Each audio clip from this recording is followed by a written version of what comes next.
Thank you for tuning in to the latest edition of the 12 Kyle podcast. Whether you're listening during your commute, while working out, or just relaxing at home, we appreciate you. Every download, every listen, and every subscription means a lot. Up next, the 12 Kyle podcast.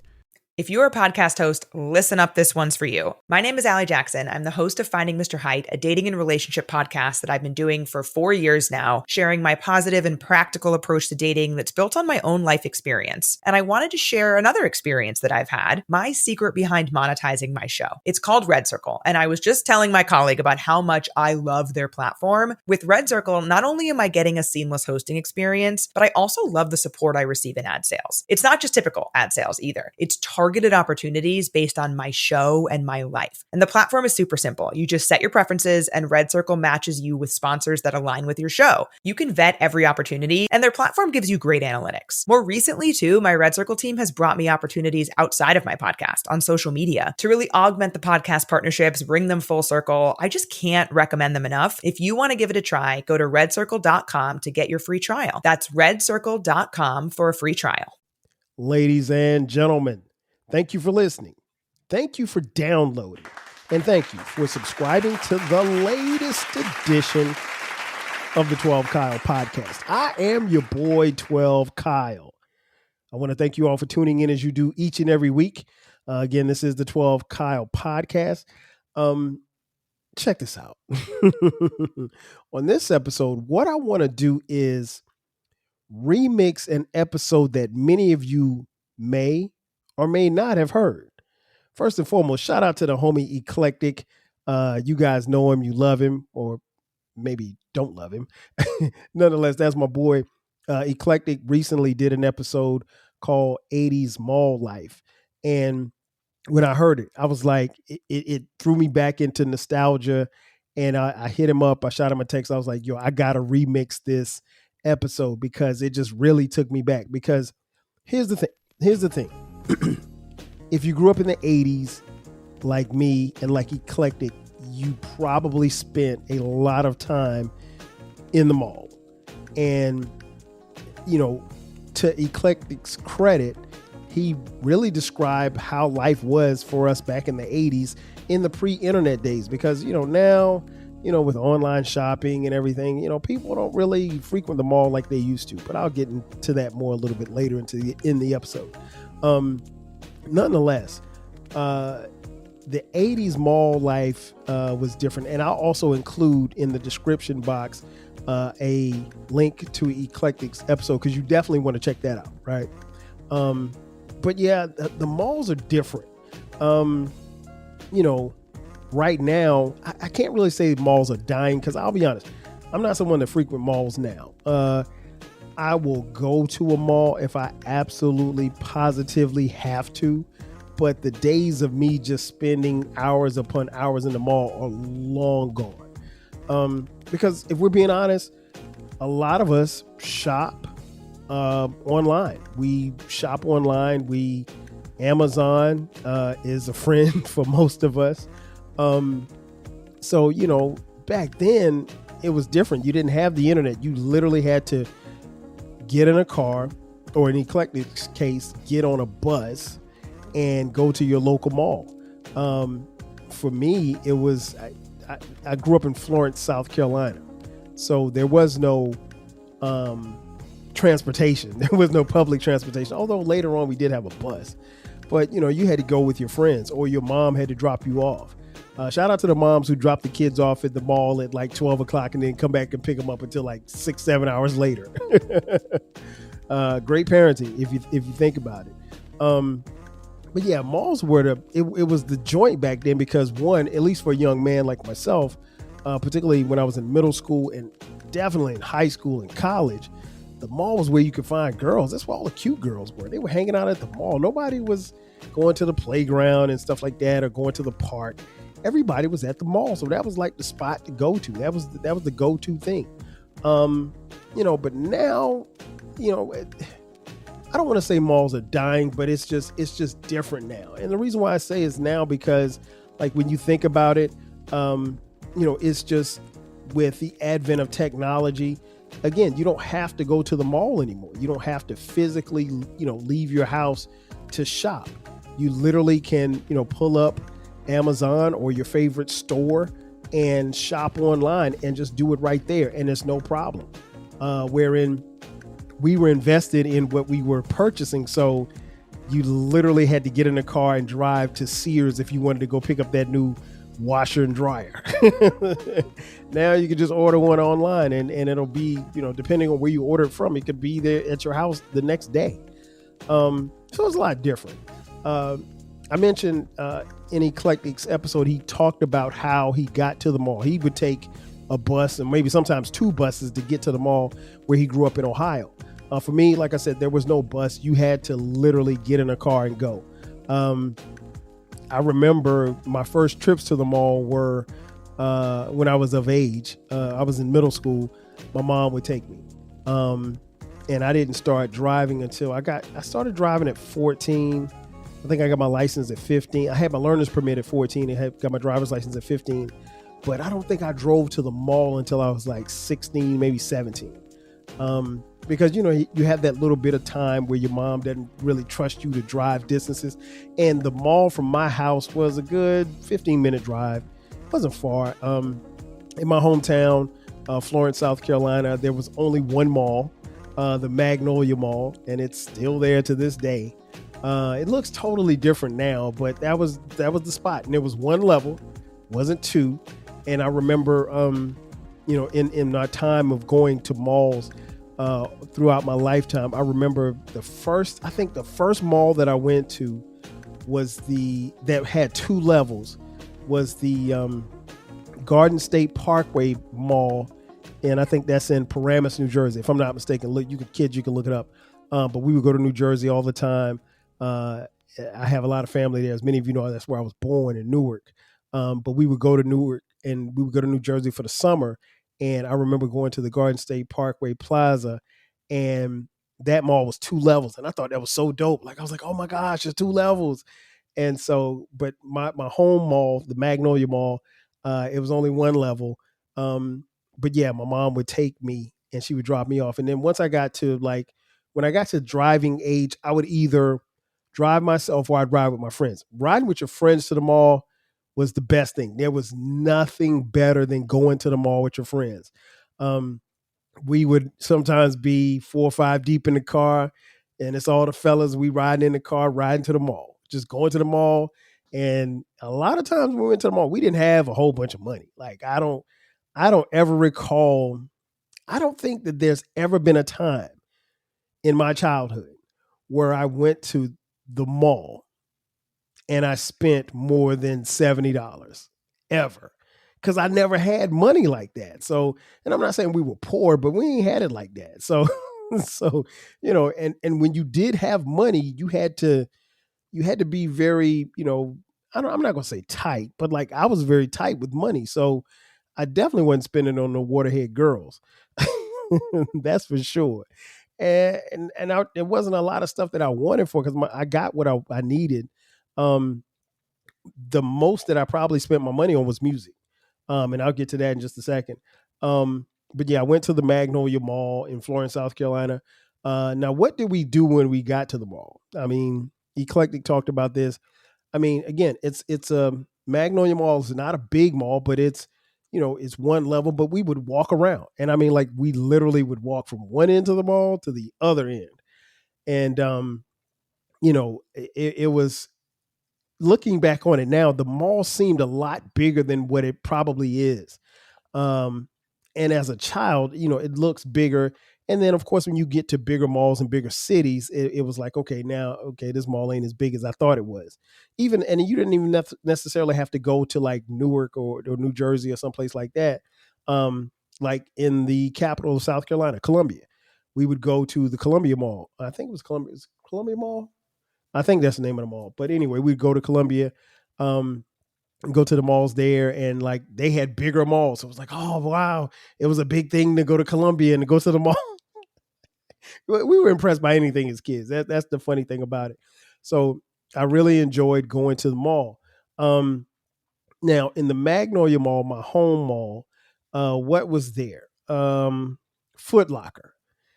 Spent a lot of time in Foot Locker. Spent a lot of time looking at sneakers that I couldn't afford and had no chance of getting, namely the Air Jordan. As many of you know, I'm a huge fan of Michael Jordan. Big fan of the Air Jordan shoe. Never owned a pair of Air Jordans when I was in middle school or high school. I didn't get my first pair until I was in college, and Jordan was almost out of the league by then. But yeah, it was, so you'd go into Foot Locker and you just pick up, and you know what? I got to a point where at a certain age, I would have the salesperson that would come over. Hey, are you interested in anything I can help you with? I was like, yeah, let me see those Jordans. And I tell them my size or whatever like that. And I would try the shoes on. And I would try the Jordans on knowing damn well I couldn't afford it, or I was going to pay for them. So, but I would just try them on just to see what they look like on my feet, excuse me. And it was a smooth sneaker. And I used to do that with a lot of sneakers. I would try them on, and then when the salesman come back, hey, you want me to box these up for you? Nah, man, I'm good. I don't think I want these. I'm gonna have to come back like that. Listen, I was young. I didn't know any better.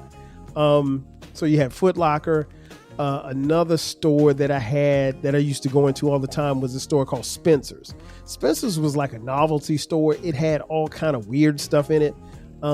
Like you could go on one side of Spencer and they had like these games and like you could buy something like a whoopee cushion. Do kids know what a whoopee cushion is? Like a whoopee cushion. Because I'm sure some of you don't know what a whoopee cushion is. You could buy little novelty things like that, little funny things, the little hand buzzer where you go shake somebody's hand, and as you're shaking their hand, a buzzer will go off and sting them. Little stuff like that. So Spencer's was that type of store. I used to always go into Spencer's because Spencer's had they had a lot of posters. And the one thing that I could do in my room that a lot of kids did back in the 80s was decorate their walls with posters. So I had posters, I had pictures, I had cutouts of Sports Illustrated. I had women on my wall. As I told Jay Boog from the J Spot Network, I have still on my bedroom wall. Well, it's not there anymore, but my old bedroom wall when I was in high school, I had like several pictures of Dawn Staley, who was a crush of mine. Shout out to Dawn, head coach of the South Carolina Lady Gamecocks. I was crushing on Dawn way before like anybody knew who she was. I saw her in a magazine and she was hooping, and I just thought she was the cutest. But yeah, I had, so I would go to Spencer's and look at posters. They had a bunch of posters in there. They also had JCPenney's. Now listen, I would walk through JCPenney's, but if you're a teenager, are you really buying anything out of JCPenney's? I mean, like, if you're 15, you're not going looking at the silverware, right? You're not going looking at a dishwasher at JCPenney. They were known for, their appliances and stuff like that. Same with Sears. Now listen, the Sears catalog was something totally different. Maybe I'll need to do an episode on that, because the Sears catalog was our first, it was like our first version of the internet. It was something that you could browse and look through, and that you probably had no chance in hell of getting anything out of there. But shout out to the Sears catalog. But Sears was there as well in the mall. These Sears and JCPenney were what we call anchor stores. They were the stores that most people went into, to get their stuff or whatever like that. I don't think I ever purchased anything for myself out of Sears. Anything that we ever got out of Sears, my mom got it for something. Like, it was like, you wasn't getting a book bag out of Sears. You wouldn't get no clothes out of Sears. At least I don't remember getting any clothes out of Sears. And if you did, the clothes probably didn't last that long. What else? There was another anchor store called Belk's. Belk's is a regional store. I don't necessarily know if you can find Belk's outside of the Southeast. You may, but outside of South Carolina, North Carolina, Georgia, Florida, that's probably about all the places that you're going to find Belk stores. Maybe Tennessee, but it's a regional store. But it was also another anchor store. So you had Belk, you had Sears, and you had Belk, Sears, and JCPenney. There was also a store called Jeans West. Jeans West was the store. I can't really call it the hood store, but it was the store where all the kids got their kind of quote unquote fly gear from. I know people who used to go to Jeans West strictly just to get the airbrush shirts. And what I mean by that is, kids, there was a time where kids would get a plain, you'd go and get a plain white t-shirt. And like, let's just say you had a girlfriend. Like, let's say I had a girlfriend. My girlfriend's name was, I don't know, let's say my girlfriend's name was Tanya. And I would have Tanya and I, if we were going to get matching t-shirts, we would go to Jeans West and we'd say, hey, make us a t-shirt that says Kyle loves Tanya and Tanya loves Kyle. So on my shirt, it would say Kyle loves Tanya. And it would be airbrushed on a white t-shirt and be different colors and everything. And on her shirt, it'd say Tanya loves Kyle. And the thing that people would do is those couples would purchase those shirts at Jeans West, get them made, custom made, and then wear them wherever. Are you feeling nostalgic for the golden eras of rap and soul music? If so, tune in to the Rap Soul Podcast. We are your weekly journey through the 80s, 90s, and 2000s, spotlighting the music and the hidden gems that shaped the soundtrack of our lives. From the powerful beats to the soulful melodies, we bring you the best of the past with fresh insights and stories. Rediscover the music that defined a generation. Subscribe to the Rap Soul Podcast and enjoy the vibes.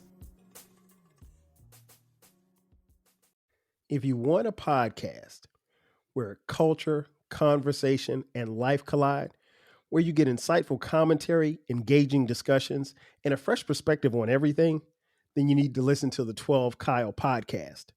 Hosted by the one and only, yours truly, 12 Kyle, a voice that you know and trust. This podcast will bring you thought-provoking moments, compelling stories, and a whole lot of fun. Whether you're a first-time listener or just tuning in, each episode promises to be something new and exciting. So sit back, relax, join 12 Kyle, myself, and my guests as we break down the world around us and give you stories that you've never heard before. From nostalgic throwbacks to everything in between, the 12 Kyle podcast is a front row seat to this conversation. Subscribe now and never miss an episode of the 12 Kyle podcast, where the vibe is always real and the discussion is always worth your time. They went. So you see them at the mall, or you might see them at the store. You might see them at school, walking, holding hands. Kyle loves Tanya. Tanya loves Kyle. And that happened a lot.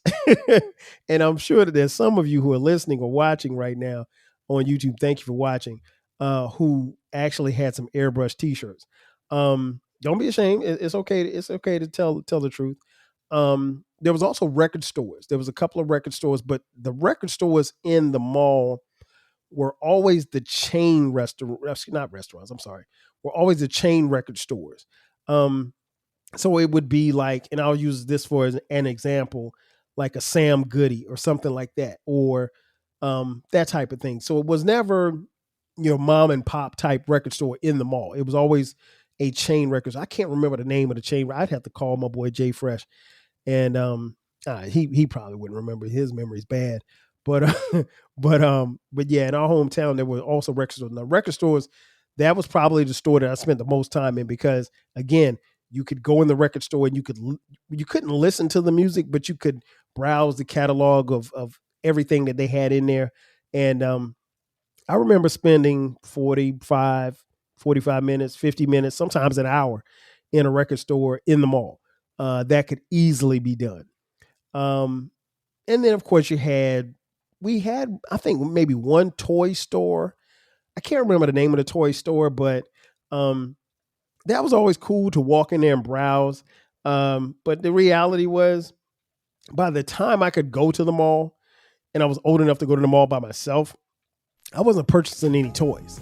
So I was too old for toys, right? And I think we all were. So going in a toy store was cool. If the only reason you had to go in a toy store back then in the 80s was to purchase a video game. Like, other than that, you really, at 15, 16 years old, you really had no business in a toy store. So at Magnolia Mall, my visits to the toy store was strictly just to look at video games. And then, of course, you had jewelry stores. Nobody cared about the jewelry stores. They were there, but nobody cared because nobody was buying jewelry. And I mean, like, this was real jewelry. Like, so if you're looking at engagement rings or diamond tennis bracelets, yeah, you was hitting the jewelry store. But I mean, I'm 15. I'm not buying none of that stuff. So, and then, of course, Magnolia Mall held us down with one of the best arcades ever. I love that arcade. It would literally be people who would get dropped off at 11, 12 o'clock, and they would play video games. Their parents would give them money, and they would play video games or watch people play video games for hours at a time. I know I have a friend who his mom dropped him off, and she gave him like $10 worth of money to play video games. And he blew the $10 in like an hour. And so by the time she got back home and got settled and was chilling, it was like an hour later, he's like, "Mom, can you come pick me up?" She was like, "Pick you up for what?" And he was like, "I don't have any more money."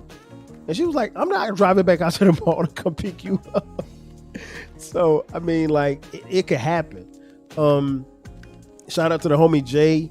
My boy Jay, his parents, I remember his parents, we were in 8th grade, I think. His parents threw him a video game party at the arcade. So they actually gave us all money. And I think it was like maybe $7 worth of quarters or whatever, $7 worth of tokens. And we could play that with that $7. And listen, a game would be one token. So one token might be a quarter. So you literally could play for a long time. If you spaced it out right, you could play a long time. It wasn't like these games now where you got to put in, one game of Pac-Man cost $17. It wasn't like that. So we would play for hours and hours in the arcade. Some of the best arcade battles I've had on Pac-Man, Galaga, Pole Position. What was the other card joint? Outrun. Man, that arcade had just about any and every game that you would want. And this was, again, the pre-internet and technology era. So these were games that you literally had to play, and you would play and get good at it. And it was always filled with kids. Always filled with kids. Listen, fellas, am I lying? It was always cute girls in the arcade, at least where we played at. At Magnolia Mall, there was always cute girls in the arcade. So we spent the bulk of our time at the arcade. It was a great time. I can't think of any better place of my childhood than to spend in Magnolia Mall's arcade. I spent so many hours there. I spent so much money there. And to be honest, I ain't have money like that. So, if my mom gave me, $10, that $10 had to last. And if you blew your $10, like, let's say my allowance was $10. If you blew your allowance on that was it. You wasn't getting any more until the following week. So, shout out to the arcades, man. That was a lot of fun. Eclectic mentioned food court in his episode. I can't really say that we had a food court because we didn't. Of course, every mall nowadays has a food court, and even Magnolia Mall to this day has a food court. That being said, I had to try and think about my memories of food in that mall. There was a Sbarro pizza, I guess that's how you pronounce it. Sbarro's pizza, which was good, really good. And there was a Chick-fil-A, and Eclectic mentioned that, that might have been like the only Chick-fil-A in the area. And there was a point in time in Florence where that Chick-fil-A in the mall was the only Chick-fil-A in like Florence County. Like, that was the only place where you could get Chick-fil-A. And Chick-fil-A at that particular time, at least as I can recall, it was a novelty place to eat. It wasn't some place like you could find Chick-fil-A. Like, you can go anywhere in the continental United States and pretty much find a Chick-fil-A right now, right? It wasn't like that in 85. And so if you went to the Magnolia Mall, that was where you was going to get Chick-fil-A. You weren't going to find Chick-fil-A outside of Magnolia Mall in Florence. And so there was a Chick-fil-A, there was Sbarro, and there was a place called, what was it, Great American Cookie. And they had the best. I'm a huge fan of oatmeal raisin cookies. Great American Cookie in Florence's Magnolia Mall had the best oatmeal and raisin cookies on the planet. And man, listen, and the cookies cost like 50 cents, and you would get this big ass cookie. And man, I would tear that cookie up, man. I love that cookie.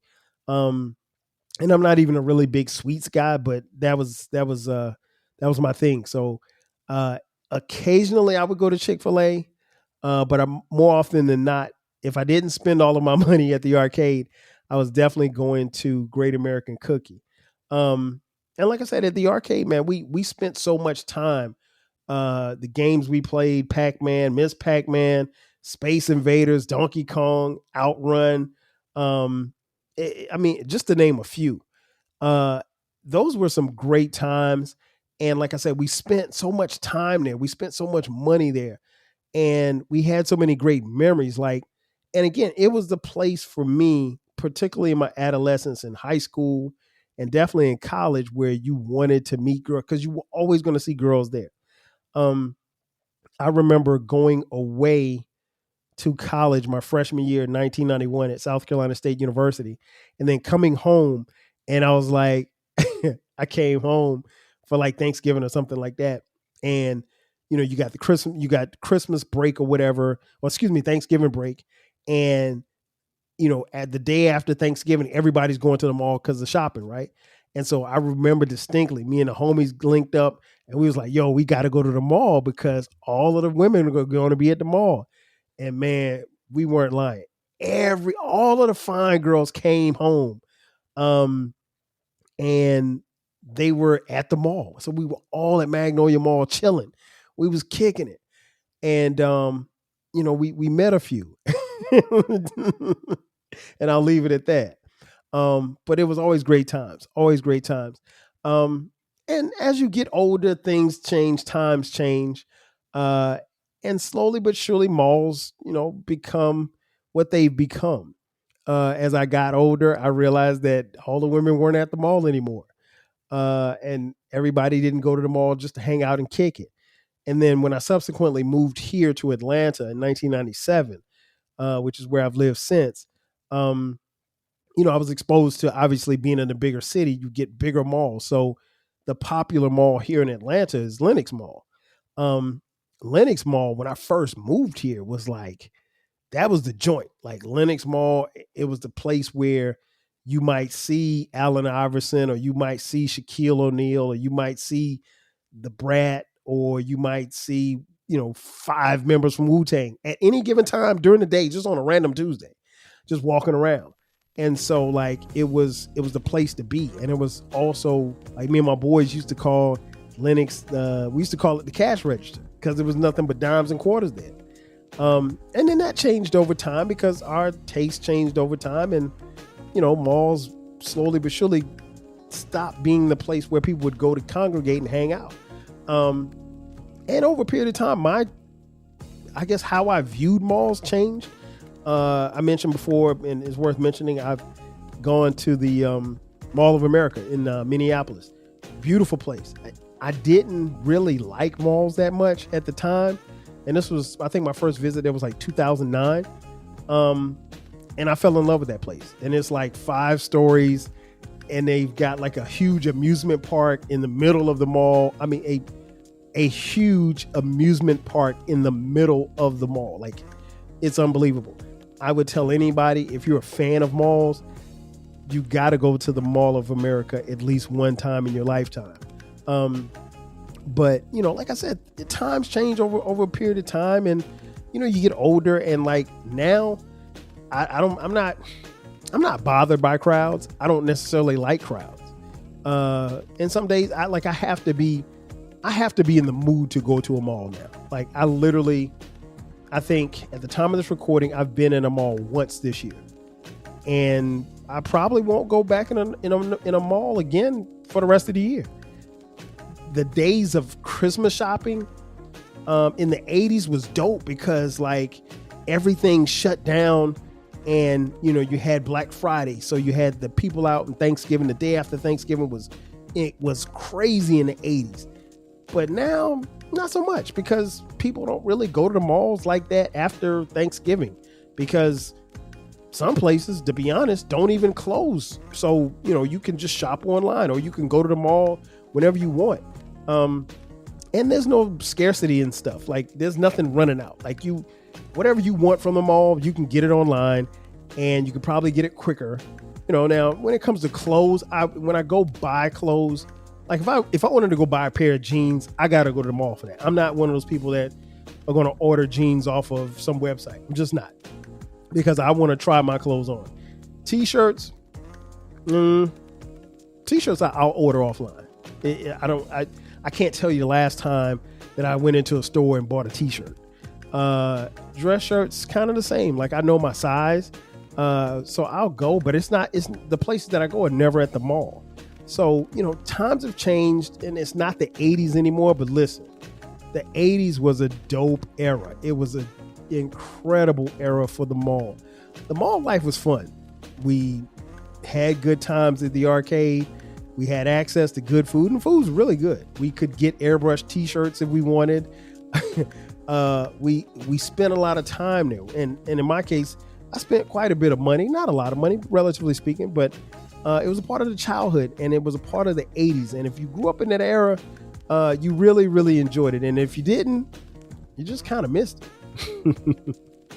Ladies and gentlemen, that's going to do it for me. Thanks again for checking out this edition of the 12 Kyle Podcast. Be sure to subscribe to the podcast. We drop new episodes every Thursday and every Sunday. Don't forget about our new baby. We have a new baby. It's called the Rap Soul Podcast. It is my music podcast. It is the best music podcast that you've never heard. So you need to check it out, where we talk about music and artists from the 80s, 90s, and the 2000s when it comes to rap, soul, hip hop, and R&B. So you got to check it out. You can find the Rap Soul Podcast wherever you're listening or watching this episode as well. If you're on social media, hit us up 12 Kyle Podcast across the board, or you can hit us up Rap Soul Podcast across the board as well. If you'd like to contribute to the podcast financially, hit us up $TWELVEKYLE. Also, we have merch. If you're interested in purchasing some merch, go to the description box, click the link that says merch, and you can get 12 Kyle Podcast t-shirts, hoodies, as well as coffee mugs. We got it for the low. Ladies and gentlemen, that's going to do it for me. Again, this has been another edition of the 12 Kyle Podcast. I am your boy, 12 Kyle. I'll catch you guys next time. 5,000. Cheers. Thanks again for listening to this episode of the 12 Kyle Podcast. If you enjoyed this episode, make sure that you hit the subscribe button and share this podcast with a friend who needs the 12 Kyle Podcast in their life. Every listen, every download, and every share helps us grow. Thanks for being a part of the 12 Kyle Podcast community. We appreciate your support. We will catch you next time. 5,000. With Robinhood, not only can you trade individual stocks and ETFs, you can also seamlessly buy and sell crypto at low costs. Trade all in one place. Get started now on Robinhood. Trading crypto involves significant risk. Crypto trading is offered through an account with Robinhood Crypto LLC. Robinhood Crypto is licensed to engage in virtual currency business activity by the New York State Department of Financial Services. Crypto held through Robinhood Crypto is not FDIC insured or SIPC protected. Investing involves risk, including loss of principal. Securities trading is offered through an account with Robinhood Financial LLC, member SIPC, a registered broker-dealer. If you're a podcast host, listen up, this one's for you. My name is Allie Jackson. I'm the host of Finding Mr. Height, a dating and relationship podcast that I've been doing for 4 years now, sharing my positive and practical approach to dating that's built on my own life experience. And I wanted to share another experience that I've had, my secret behind monetizing my show. It's called Red Circle, and I was just telling my colleague about how much I love their platform. With Red Circle, not only am I getting a seamless hosting experience, but I also love the support I receive in ad sales. It's not just typical ad sales either. It's targeted opportunities based on my show and my life. And the platform is super simple. You just set your preferences and Red Circle matches you with sponsors that align with your show. You can vet every opportunity and their platform gives you great analytics. More recently too, my Red Circle team has brought me opportunities outside of my podcast on social media to really augment the podcast partnerships, bring them full circle. I just can't recommend them enough. If you want to give it a try, go to redcircle.com to get your free trial. That's redcircle.com for a free trial.